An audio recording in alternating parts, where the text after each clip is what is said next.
আসসালামু আলাইকুম। আমি সুলতান মোহাম্মদ শামসুজ্জামান।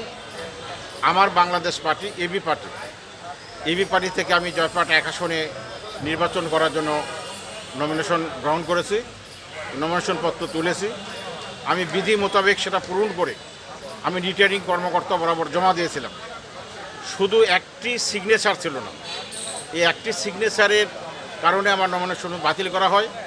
অথচ নির্বাচন কমিশন তাদেরকে ক্ষমতা দিয়েছে ছোটোখাটো ভুল ত্রুটিগুলো মেনে নিতে। এবং শুনানির দিন আমি রিটার্নিং কর্মকর্তাকে অনুরোধ করেছিলাম যে স্যার আমার সিগনেচারটা না হোক, কিন্তু রিটার্নিং কর্মকর্তা আমার সিগনেচারটা নেয়নি। ফলে আমাকে আপিল করতে হয় এবং গতকালকে আমি আপিল শুনানিতে আমার আপিল মঞ্জুর হয়েছে। এই জন্য আমি নির্বাচন কমিশনের প্রতি কৃতজ্ঞতা প্রকাশ করছি। আমি জয়পাটের মানুষের সমস্যা আমি জানতে চাই, সেই সমস্যা অনুযায়ী আমি সমাধান করতে চাই। আমি পুরো মাঠে কাজ করছি। আপনাদের দোয়া এবং সমর্থন পেলে আমি এমপি নির্বাচিত হব ইনশাআল্লাহ।